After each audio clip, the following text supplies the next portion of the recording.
What is going on, guys? It is Wrestlelamia here, back with another video. Join us now as we look at the 5th March episode of Smackdown, as well as the wildest wrestling news stories and rumors you need to know, including Christian not under a WWE contract, Kurt Angle teases a return to the ring, WWE bans the worst kept secret in wrestling, and much more. Be sure to subscribe and hit that notification bell for daily wrestling videos, and follow us on Facebook for exclusive lists. As always, we won't recap the show, but just provide you with the good, the bad, and the downright ugly. As always, we start off with the good as number 1, a riveting Roman rhetoric. Last night's exchange between Daniel Bryan and Roman Reigns wasn't just a strong opener for SmackDown, but a fast way to build up their match at Fastlane. In case you missed it, Bryan proclaimed he's a new Daniel Bryan and that he realizes he still has a lot to offer in the ring and has much more ambition than either Edge or Roman Reigns. Naturally, Reigns wasn't having it and dismissed Bryan as a lotto winner whose past championships have been largely due to luck. Reigns' latest promo on a Universal Championship contender helped remind fans of the Tribal Chief's arrogance and dismissive attitude towards his opponents. SmackDown seems to be getting into the habit of starting its shows with promos, and while it shouldn't be a habit, this one delivered in piquing fans' interest in SmackDown's main event at Fastlane. Number 2, Murphy reuniting with Seth. Could the WWE be reuniting Murphy with former mentor Seth Rollins? Murphy, who served as the Monday Night Messiah's disciple during his war with the Mysterio family, eventually turned babyface when he started a storyline romance with Ray's daughter Alia. However, the WWE appears to have cancelled a couple, and now Murphy may be trying to get back with Rollins.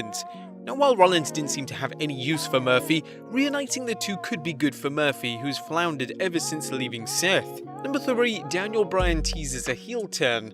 Or does he? Last night, SmackDown teased a heel turn for Daniel Bryan as the leader of the Yes Movement, and there's a new Daniel Bryan, one who's looking to help himself, not others. Behind the scenes, Daniel Bryan has been working to help get wrestlers over, something fans have noticed over the last few months, with Bryan doing clean losses to a variety of stars including Cesaro and Shinsuke Nakamura. And while last night's promo didn't discuss the booking reasons for Bryan putting people over, his comments suggested he's been too focused on helping others out and doing so at his own expense.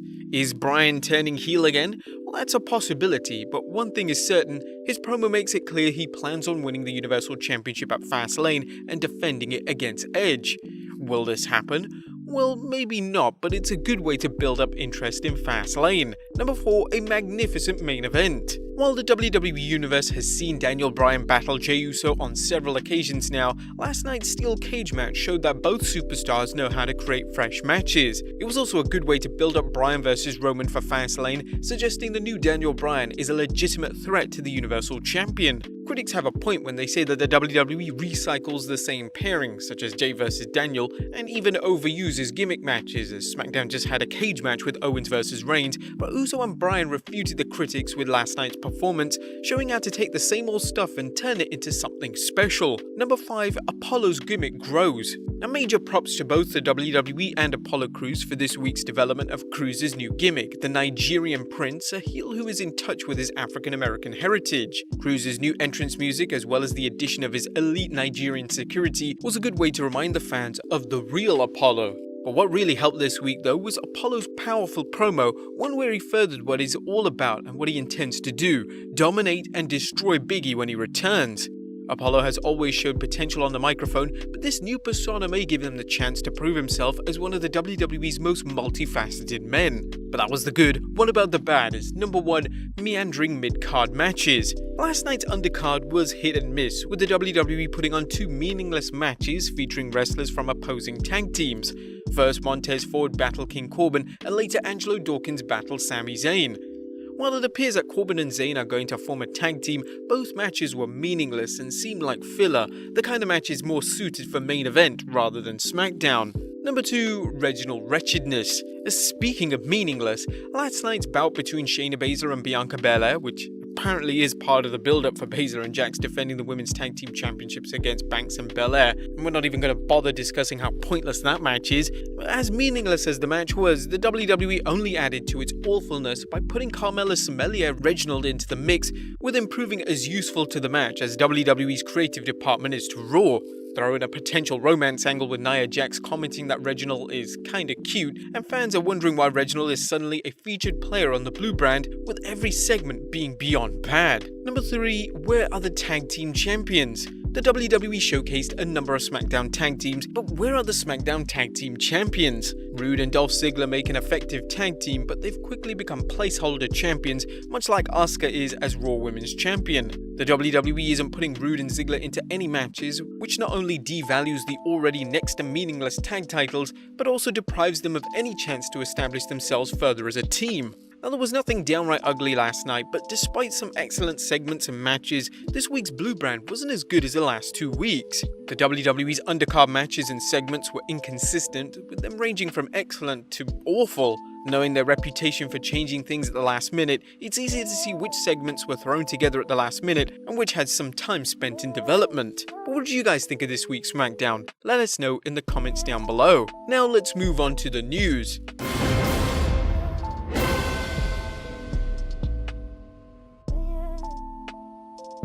Our first story looks at Christian not being under contract. Now, there's a big rumor circulating concerning WWE superstar Christian, who made a big return to the 2021 Royal Rumble and who hinted in interviews that he's ready to wrestle a few more matches, including at least one tag team match with Edge. For some time now, the news has been that Captain Charisma is under contract to the WWE, but now Wrestling Inc.'s Raj Giri is reporting, "My apologies to everyone. I tweeted earlier this week that Christian was confirmed signed with WWE. Christian was apparently under contract with Fox Sports and not WWE, and that deal may be up as well. I apologize for this error." This is big news for fans wondering who is supposed to show up at Sunday's AEW Revolution pay-per-view. You may recall our earlier news video detailing that the promotion has promised a major star will show up, with fans speculating it could be anyone from Batista to even CM Punk. Christian has never been at the same level as Edge, but he's no curtain jerker either and looks to be in phenomenal shape. They also mentioned it's a Hall of Fame worthy superstar, which Christian is, and Cody has seen a lot of interest in bringing Christian over to AEW. Do you think it's him? Let us know in the comments down below. Next up, Kurt Angle returning to the ring. Another blast from the past to watch out for is Kurt Angle, who recently tweeted a video of himself lacing up the boots and donning the tights. Could wrestling's Olympic hero be back on his way to the squared circle, and if so, could it be in AEW? Next up, WWE bans its worst kept secret. Now, the WWE is an odd place to work, with fans hearing amusing and often bewildering stories of edicts coming out concerning wrestlers' behavior in and out of the ring.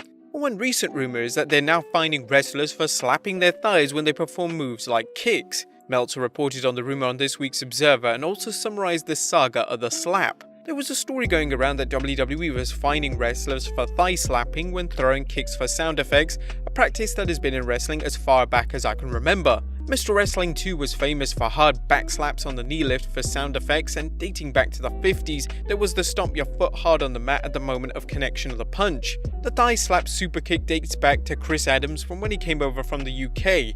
It's one of the silliest things to worry about because the perfectly timed moves garner great crowd response generally, but it became a buzzword for people who are mad it's used so frequently. As if punches weren't far more frequent doing the same thing in the 70s and punches worked fine in those days. Anyway, from what I've been told, there was one memo sent to talent in NXT about doing it, and nobody has said a word about it since. You'll likely remember Randy Orton criticized wrestlers for slapping their thighs not too long ago. Just another example of the wild world of WWE. And finally, who are Apollo Crews' bodyguards? Now, as we noted earlier, Apollo Crews is running with his new gimmick of the Nigerian Prince, with one aspect of the gimmick being his new security. Two men he refers to as his Nigerian elite guards. However, who are these two newcomers? According to Wrestling Inc.'s Mark Middleton, the guards were played by WWE NXT superstars Desmond Troy, aka Denzel Dejournay, and Trick Belton. Troy has a background in amateur wrestling and was signed back in July 2018. He worked several Raw, Smackdown and NXT television matches in 2020. Matrick Belton was just signed in the WWE Performance Center class that was announced in late February with Parker Boudreaux and others. He played college football and attended an NFL training camp for the Philadelphia Eagles. He previously wrestled for CZW and other indies. A fan should expect to see more of Crews' henchman as he resumes his feud with Big E. But there you have it, folks. The good, the bad, and the downright ugly from this week's SmackDown, as well as our wildest wrestling news stories. Be sure to leave your comments down below, subscribe if you haven't already, follow us on Instagram and Facebook, and I'll see you next time with some more wrestling content.